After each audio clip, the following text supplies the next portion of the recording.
Good morning. This is Valerie Leonard. I am the founder of Nonprofit Utopia. I want to say thank you so much for joining us today. For those of you who are members of the Nonprofit Utopia community, you know that during the month of April, we are focusing on compliance. And actually, you don't necessarily need to focus on compliance in April. Compliance really should be a full year activity. I thought April would be pretty good given that we are focusing on our personal income taxes. All right.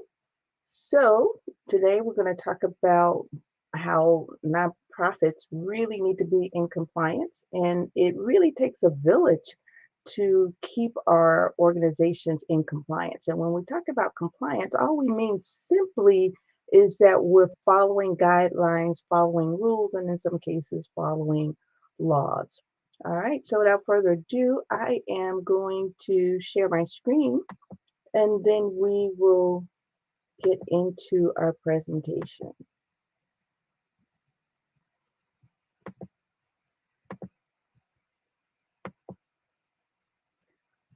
All right, so as I mentioned before, we are focusing this month on compliance. And as I indicated before, also compliance for nonprofits is really a village activity. It's not just one person being engaged, it's not just one department being engaged, it's the community, it's the organization, it's the funders, it's organizations like GuideStar. So today we're going to focus on the roles of the organization, the community, the foundations, and GuideStar in nonprofit compliance. And then, for the rest of the month, we'll talk about the roles of others. All right. Before I get started, I just want to tell you a little bit about Nonprofit Utopia. We are the ideal community for emerging nonprofit leaders. And the way we help nonprofit leaders to grow is through online courses. We have an online community. We have consulting as well as coaching.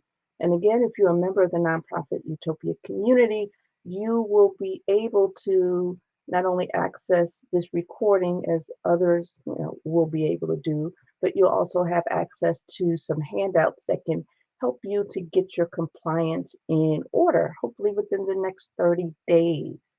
All right, as you can see, we have a lot to cover just during today. We're going to talk about the role of the community, right? And when we're talking about the community, we're talking about people who are interested in what it is that you do. And we're also talking about the general public. We also have a role in making sure that nonprofit organizations remain in compliance. We will talk about what funders are looking for.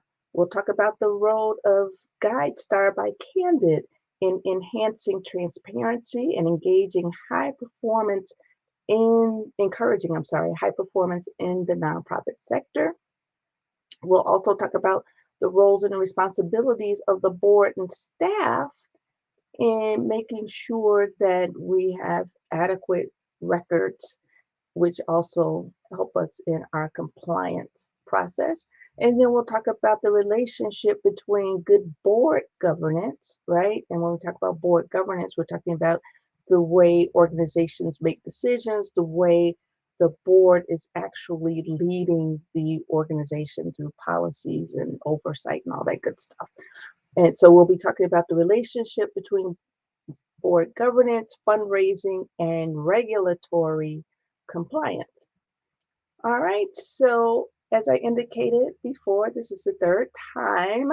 It takes a village to make sure that we in nonprofit are in compliance, make sure our organizations are following policies, following guidelines, following the law, following contracts that we have with our funders and others, right?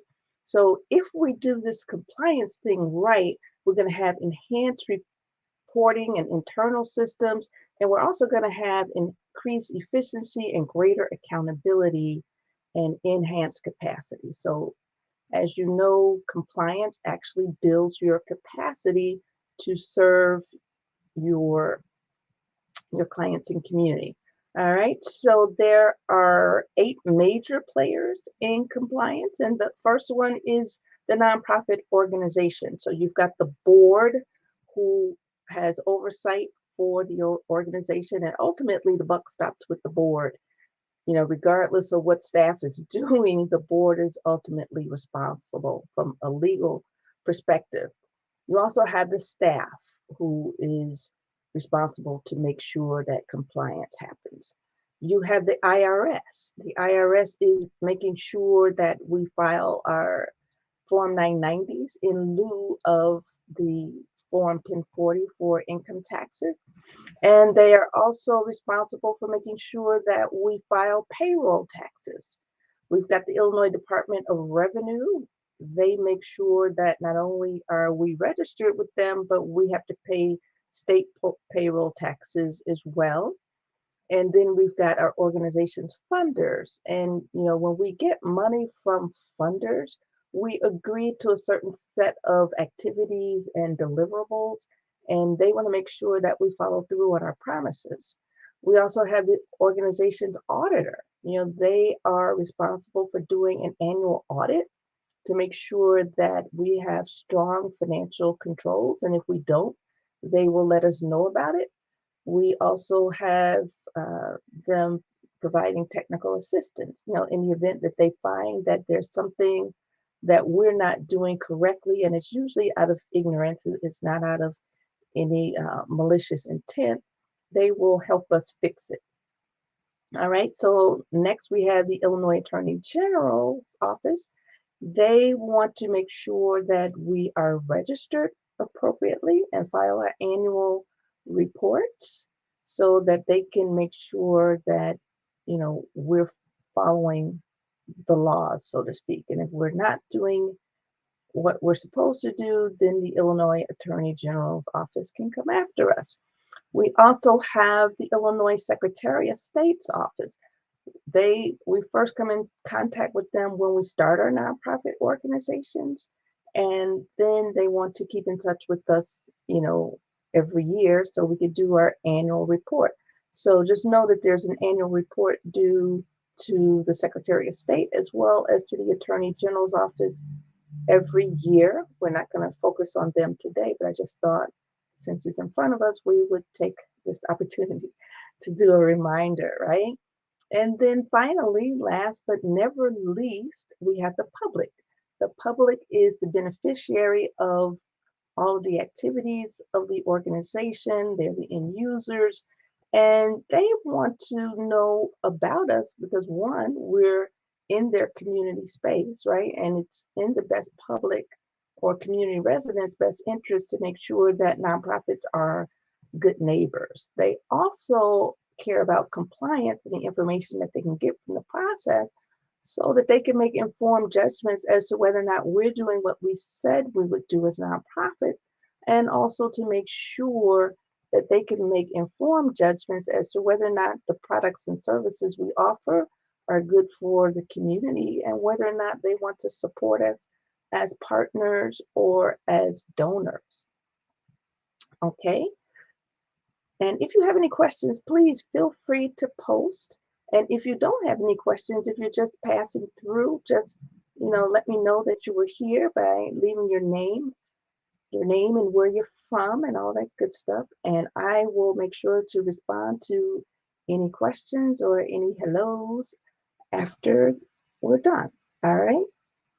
So next on the list is GuideStar, and they're now merged with Candid. So they are GuideStar by Candid right now. And GuideStar itself is a nonprofit agency.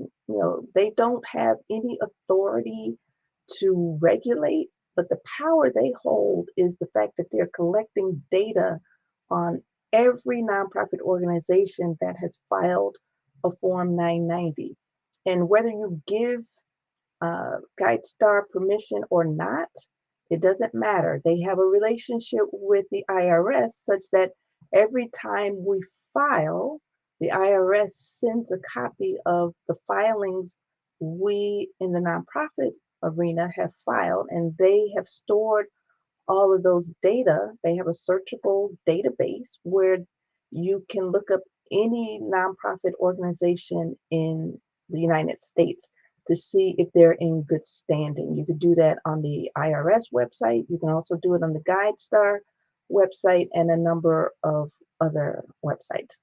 The good thing about GuideStar is the fact that they've been able to put this information in a very easy to use format, and they have a number of profiles that you can look at, and then there are other data that they share over and beyond what's in the Form 990.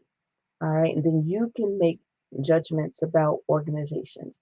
And funders use this information to make funding decisions, and donors make funding decisions, and then those in academia use the data to track what's going on in nonprofit.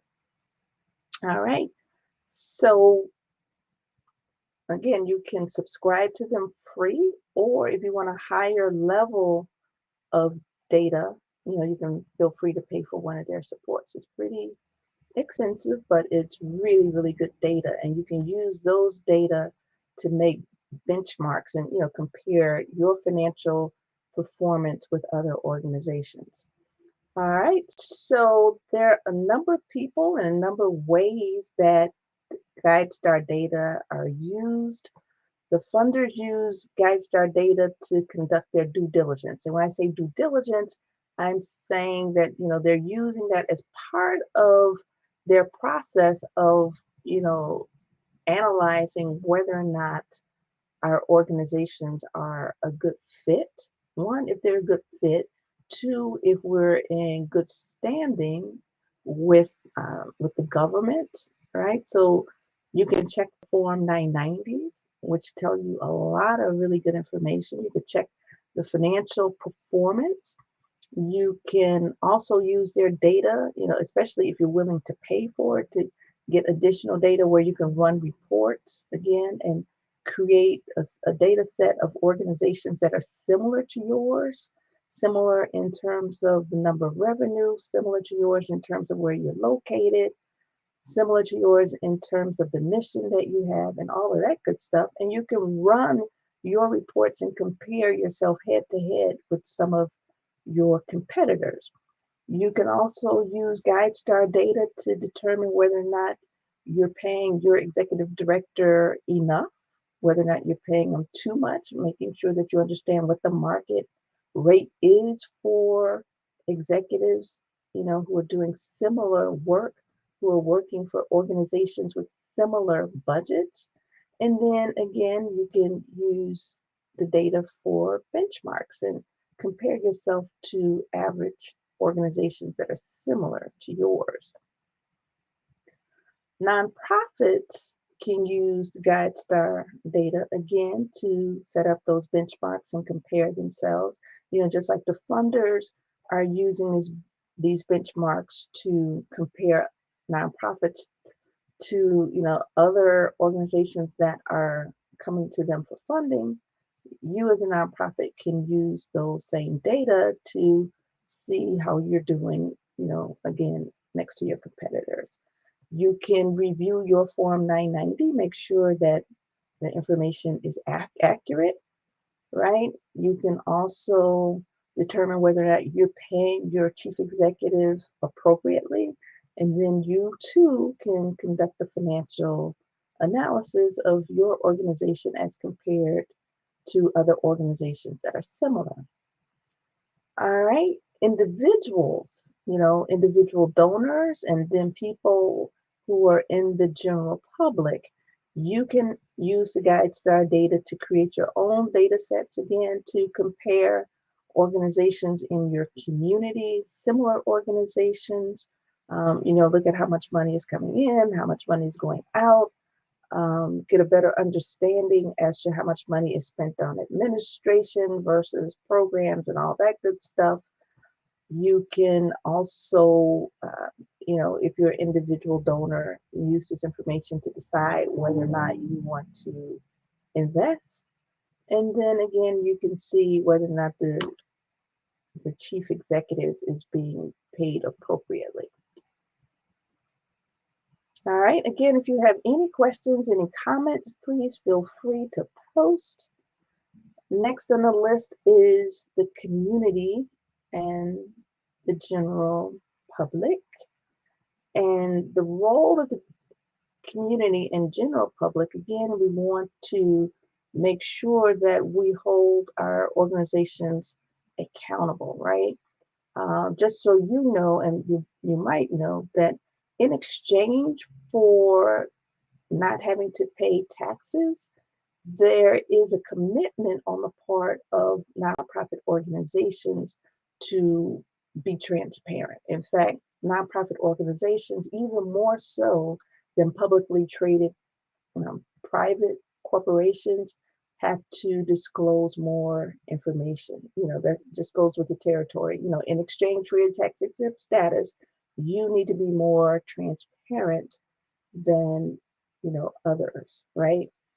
So the general public is allowed to inspect public records, and that includes your Form 990.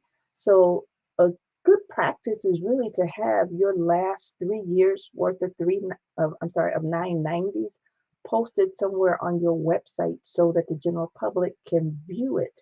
If you don't do that, people can always go to GuideStar and do a search, right? But you should also know that by law, if anyone from the general public, that could be somebody who lives next door to your organization, if they walk into your office, or if they call you, if they email you asking for the copy of your last 990, by law, you are obligated to give 3 years worth of Form 990s. If you don't do it, people can actually file a report. They can call the IRS, or they can write the IRS and complain that you did not give them publicly available information. And if you're not careful, that can really, put you in a bad light with the IRS, and who knows what can of worms that could open, right? And so you really don't want to be in a position where you are not giving the information that is required to provide the general public. All right. And then another thing, nonprofits are not required to provide copies of their minutes, but it's really a good practice. If anybody asks for a copy of your minutes as a nonprofit, you should allow them to come onto your premises and inspect the documents. There are some funders, particularly from the federal government, that might require that you share those minutes because they want to make sure about your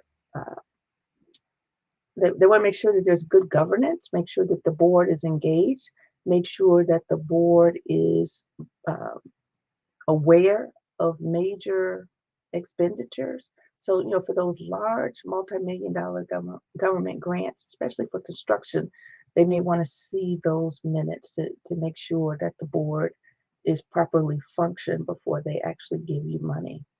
All right. So even though it's not required by law, if you don't give them, don't allow people to inspect them, then you are really putting yourself in a bad light. Okay, next up is the funders. So we're going to talk about what funders want. So in addition to looking at compliance, we're going to look at how they use some of the information that is generally available as a result of us complying with state and federal governments, in addition to what they might be looking for when they do their due diligence. All right, so GuideStar, they commissioned a survey, and the survey was done by Hope Consulting, right? It's called Money for Good. So they did Money for Good and Money for Good 2, which is part 2. So this information comes from their second report. All right, so they commissioned a survey of 4,000 affluent donors, and they're describing affluent donors as people who make $80,000 and above. They did this back in 2010, and they want to get a sense for what donors want when they are looking at organizations trying to decide whether or not to support the cause, right? They wanted to also get a sense for how donors actually conducted their research. And then they wanted to find out whether or not the research actually impacted their funding decision. In 2011, they conducted a similar survey again. This time they surveyed 6,000 affluent donors. And then again, they wanted to get a sense for what information high net worth individuals were looking for.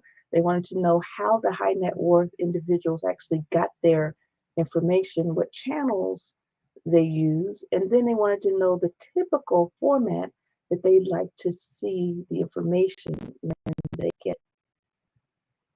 All right, so this chart is for, this is from the Money for Good 2 report. This is done again by GuideStar and Hope Consulting. Okay, I'm gonna make this a little larger. All right, so this chart, it gives you the sum or the summary of responses, right? So the first question was, for the next exercise, think about a typical grant you made in 2010. You're going to see 8 screens of 5. Oh, wow, I'm sorry. I was interrupted by my notification. You're going to see 8 screens of 5 statements each. On each screen, please select the most important and least important reasons why you decided to make a grant to that particular organization. So this question was asked of foundations and not necessarily high net worth individuals. All right. So this is a summary of their responses. As you can see in orange, the 2 most important things that they took into account when they made funding decisions were the cause, and then they wanted to know whether or not this organization had more impact than other organizations that were similar. So those were the top 2. Number 3 is how they support the local community. All right, and interesting enough, the 3 least important were a personal connection. Only 3%, at least only 3% admitted to the fact that personal connections were, extremely important. Whether or not the organization is well established or respected in the community, that didn't seem to be as important, and that's interesting. And then again, whether or not they were recommended by a colleague, only 1% admitted to taking that into account. All right.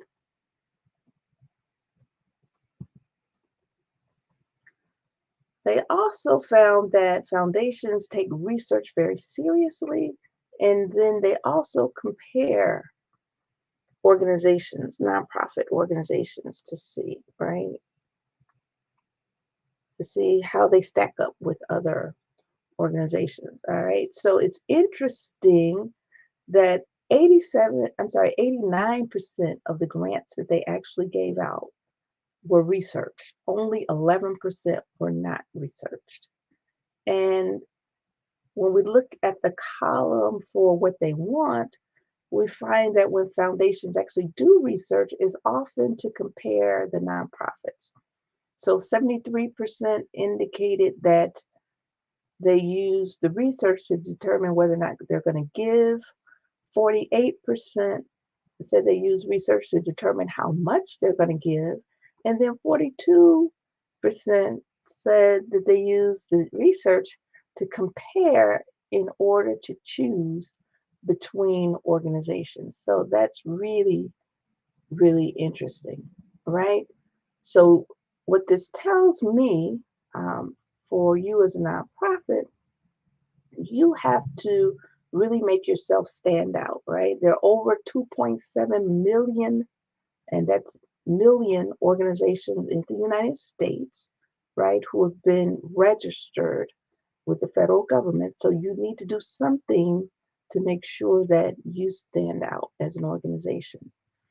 And then when we look at how much time foundations spend doing the research, on average, they spend about 4 hours doing research, and we'll actually say that's the median and not the average. So approximately half of the people that responded spend more than 4 hours, and another half spend less than 4 hours, right? But the largest group here represented is those who spend anywhere from 2 to 6 hours doing their research. So we need to, as nonprofits and as consultants like myself, make sure that the nonprofits that we work with make sure that wherever our nonprofits can be found, be it on the internet, be it through word of mouth, through the media, etc., is telling a very, very compelling story that, people who are looking to give to nonprofits might be interested in and might be compelled to give. All right. So when we look at the information that foundations want, you know, most of them want to know what impact is. What has been the programmatic impact for your organization? Are their programs effective? And when we talk about impact, at least for my purposes, we're talking about what's the long lasting change. So that's change that's 5 to 7 years and beyond that's going to happen to your clients, happen to your communities as a direct result of the products and services you provide. 73% indicated that they look at an organization's past performance, and then 71% indicated that financials are important, and then cause, they want to know what your cause is. So, what's your mission, what your activities are that support that mission. And then 69% wanted basic information, right? Now, it's interesting that only 29%, even though that's a significant number, but only 29% indicated that endorsements or opinions of others are factored into their decision. And only 30% at least admitted to using information to compare other organizations. All right, so what this chart shows, and I'm going to blow it up, hopefully you can see it. Um, okay, these two charts compare, for the most part, where organizations are getting their information. And when I say organizations, I'm talking about foundations, where foundations are getting their money, where they're getting their information on nonprofits today as compared to what the trend is for where they're going to be getting information in the future.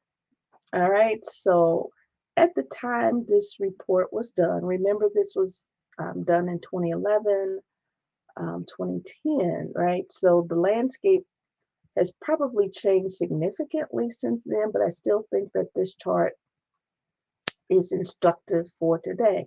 So back in the day, people were using more traditional ways of getting information about prospective grantees. They used a grant proposal. They used conversations with organization leadership. They also used site visits and conversations with their colleagues.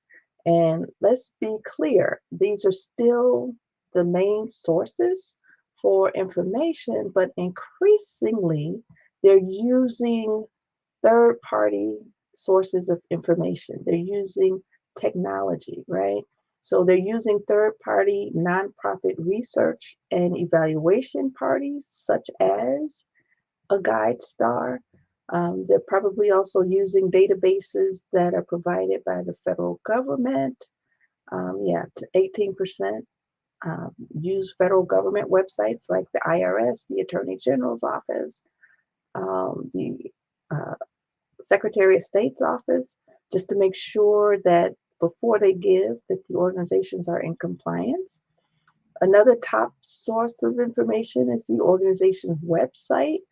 And then another source is the nonprofit database, right? So these are independent entities, independent sources when we're talking about the databases for the third-party research and third-party nonprofit databases.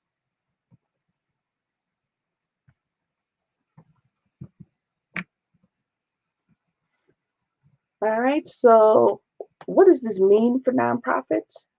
This means that organizations should keep records that will help them better track their financial performance as well as their programmatic performance. So, financial performance, obviously, things like financial reports, your income statement, balance sheets, um, your statement of functional expenses, which breaks out how much money you're spending on program versus fundraising versus administration. But you also want to keep records on your programmatic impact.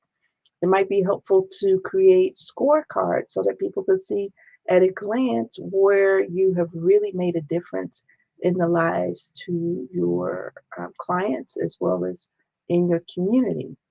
All right. And also, once people look at these records, usually this publicly available information is not always information that you give them, right? They can tell whether or not you have the capacity to actually do what it is you say you can do. And it would behoove you as the nonprofit to also use this information to use your own capacity, right? And then you should also make sure that you're keeping records to demonstrate this capacity. Use these records to make decisions. You should use the records that will provide basic information on your leaders. And when we talk about basic information, not only are we talking about the contact information, but we're also talking about their resumes. And those resumes and bios should point to the skills and experiences that they have that will give the reader comfort that they can manage or provide governance over the organization, right? So you also need to use the records to document that you have legal standing, so you're in good standing with your state as well as the federal government, and that you're legitimate. So all of that points to regulatory compliance. And then you should also note that more and more technology is being used in the research process. So there are people who are researching your organizations, whether you know it or not. They go to websites, government websites, they go to GuideStar and other websites. They even go to your website to pull as much information as they can before they even talk to you. And sometimes what they find might keep them from talking to you at all. All right, so next we're going to talk about the nonprofit organization's role. And first, we'll talk about the activities that could actually jeopardize your tax exempt status. So, the three things, and you probably remember these three from when you were filing Form 1023, and Form 1023 is the document that you use in order to apply for tax exempt status. So remember when you filed that form, you had to make sure you had to certify that the organization was not going to have private benefit and inurement for the officers or for board members. You also had to certify that you would not be engaged in political campaign intervention and that you would not be lobbying. And really, the truth of the matter is you can lobby, but you can only, your lobbying is limited, and we'll go into that. All right. So first about private benefit and inurement. Um, the difference between a charity and a private company, a private corporation, the private corporation is in business to make money for its owners. Those owners could be shareholders, they could be partners, et cetera, et cetera. So at the end of the year or even quarterly, they distribute earnings. Those earnings could be dividends, those earnings could just, and depending on, the structure of the organization, let's just say they distribute earnings or profits to the owners, right? So when you started your nonprofit, you were made aware when you filed that Form 1023 that you can't distribute your earnings. So instead of distributing, whatever profits the organization has or whatever excess money you have to carry it over to the next year and continue to use that excess money for a charitable purpose. And it must be in a restricted fund, right? So when we talk about private benefit and inurement, an example of that is, the fact that you might pay a director, an officer, your executive director money, distribute those earnings to them for being a part of the organization, right? And you also need to make sure that salaries aren't excessive, and you really need to be, know, concerned about whether or not you pay your board of directors. In most cases, boards are not given salaries, but in the event that you are paying your board, you got to make sure that you're not in a situation where you're paying your board and they're getting, some sort of enrichment from the organization, and there's very little evidence that the organization is actually doing any charitable work. Another thing that is frowned upon is campaign political intervention or political campaign intervention. All right, so you cannot engage in any partisan politics. Partisan politics meaning, you can't support a candidate, you can't support a political party. Now, if you happen to be working on someone's campaign, if you happen to be, a registered Democrat or registered Republican, registered Green Party, registered Independent, and you're making statements publicly and people tend to associate you with your nonprofit organization, you have to make sure that when you are out public, you make it very clear that any political statements that you make are not on behalf of your organization, your nonprofit organization. Otherwise, you could jeopardize the standing, the tax exempt standing of your organization. All right. So there are some political activities that you can engage in, and they have to be nonpartisan, right? So if you want to get involved in politics, make sure you as an organization does not take a stance supporting a candidate. You can have candidate forums. You got to make sure that you invite all of the candidates. Make sure you give them all equal time in your coverage, equal time in your events, etc. Right? You can also encourage people to vote. You can encourage people to register to vote. You can encourage people um, to sign up for an advisory referendum. To support advisory referendum that will help the community at large, right? So what exactly is lobbying? We get lobbying confused in many cases with advocacy. All right, so lobbying is trying to influence legislation. So you will be engaging people who make the laws. So people who make laws at the city level, laws at the county level, laws at the state level and federal level. So anybody who writes laws and you're trying to share your position on why this law should be changed, why this law should be passed, why this law should be sunset, and why we should get rid of it and the harm it's causing people, you are lobbying. Now you can have the same conversation with the executive branch of government, meaning your mayor, your governor, your head of Cook County, head of county rather. Some people have county president. Um, so you could talk it over with the executive branch, even your judicial branch, the people who are judges. But that's not considered lobbying. Lobbying is only when you're engaging people who are dealing with writing laws.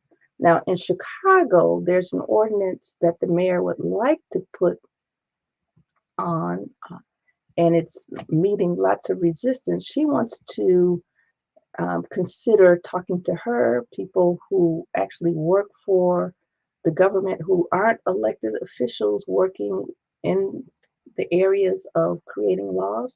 She wants to consider all of that lobbying, and that really goes way beyond the intent of the federal law, and it really handicaps those of us who want to talk with people to let them know what some of the impacts and unintended consequences of some of their policies and programs are without having to go through a process of being registered lobbyists. All right. So, just in summary, when we talk about public charities, they're allowed to lobby for legislation at the state level.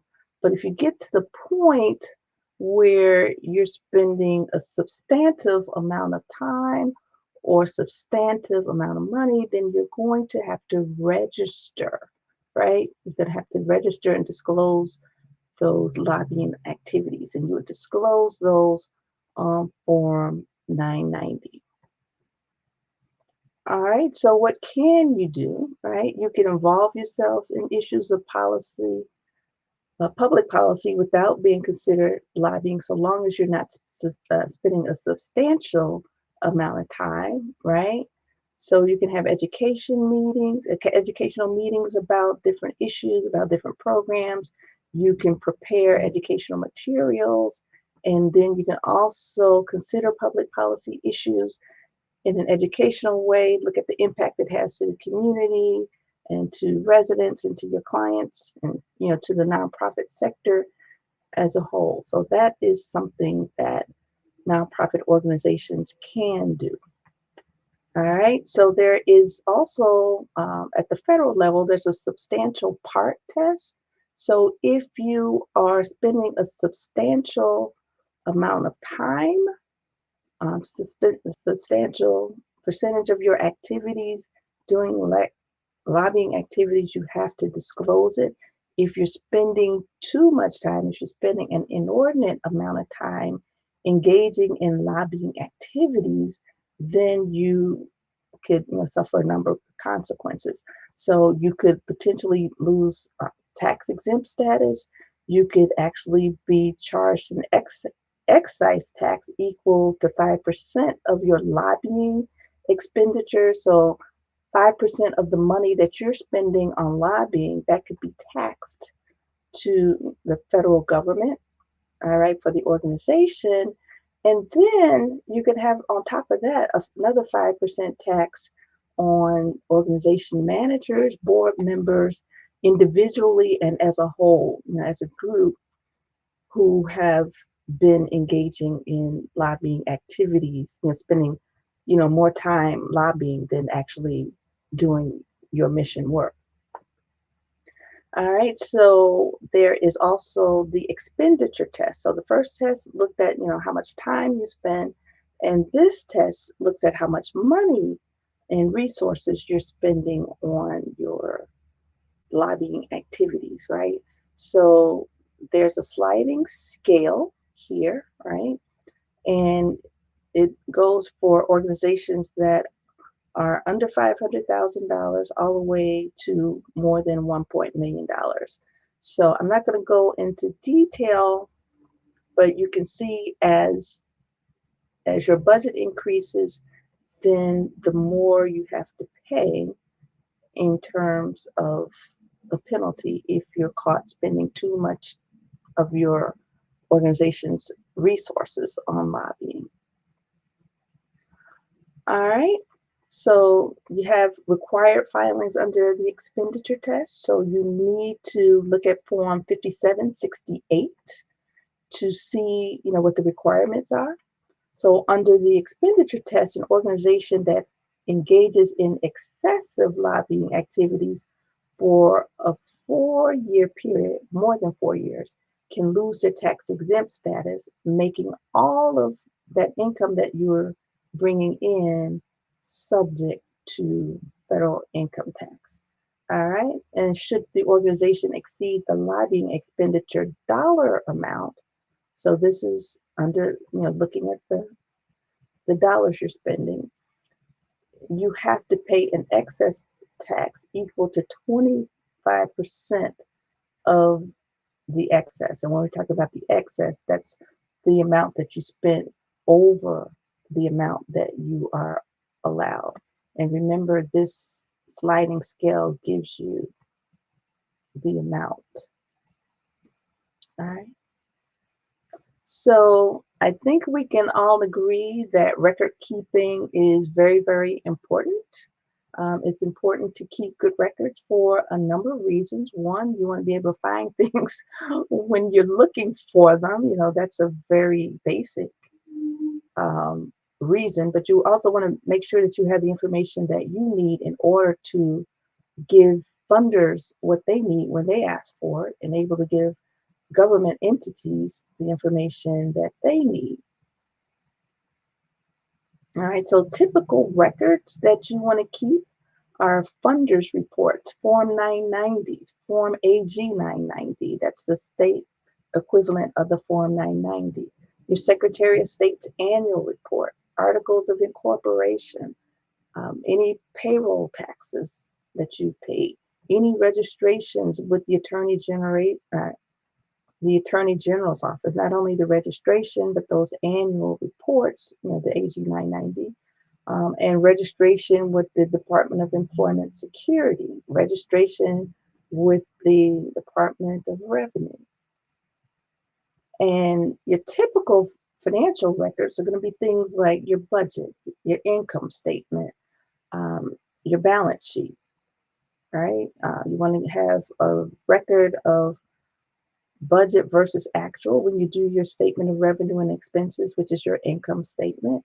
You want to have a cash flow statement. You want to have bank reconciliations. You want to have a statement of functional expenses. All right, so your typical program records will be a case for support, a boilerplate proposal, proposals to specific funders, your goals, objectives, outcomes, your measurements, supporting data, program logic models, program evaluations, the recruitment criteria, the applications, client files, if you keep attendance, registration, stuff like that. Typical board records, mission and vision statements, application for tax exemption. So your Form 1023, once you apply for tax exempt status, you should keep that forever. Board recruitment packets, certificate of good standing, bylaws, board policies, meeting agendas, minutes, reports, your IRS letter, sales tax exemption, your board roster and contact information, bios, resumes. And you should also have policies and procedures in place, board policies and procedures, financial policies, program policies, human resources policies and procedures, information technology, document retention, business interruption. All of those should have not only policies, but the supporting procedures, the step-by-step. What needs to happen, when, why, who does it. All right. You also need to have a board retention policy that determines, what records should be kept for how long and who keeps them, right?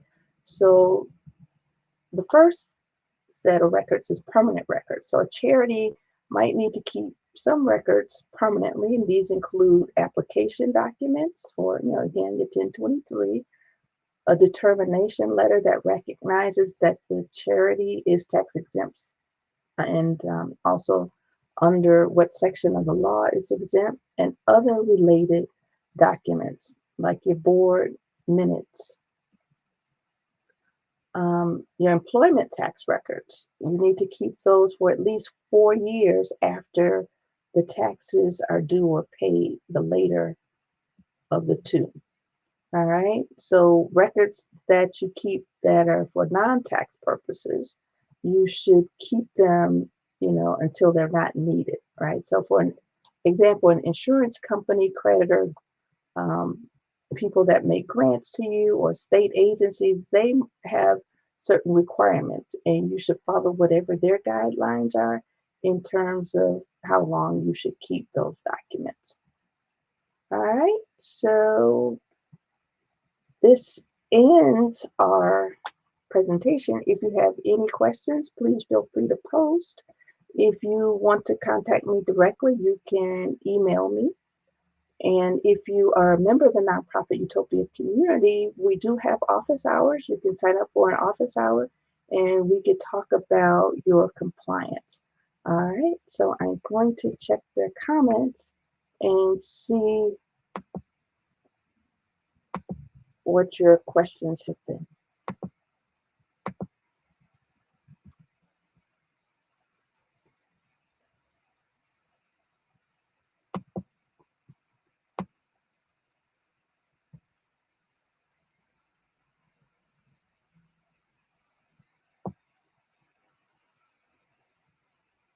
All right, Elaine, great topic. Thank you so much. I really, really appreciate that. And Elaine is one of the members of the Nonprofit Utopia community. She's also taking one of our classes, and she is a very strong pupil. Thank you so much for taking the time to spend with us. All right. Um, Theodore Daffin is just stopping to say through. Theodore is one of our early supporters. Thank you so much, Theodore. In fact, he's one of our early members. We appreciate you coming through. And Barbara Parrott Watson, great information. Thank you so much. I really, really appreciate the feedback. All right, and then we have information from Sikandar, and I am so sorry I can't read. I put it like this, I can't interpret what has been written. I'm hoping that these are compliments, but thank you so much. I really appreciate the time that you have taken to share with us. All right, and if you want to get in contact with me, if you have any questions, please feel free to email me. All right. All right, so are there any questions or comments before we go? All right, again, I want to say thank you so much for joining us, and we'll be back on Monday to talk about nonprofit compliance some more. All right, take care.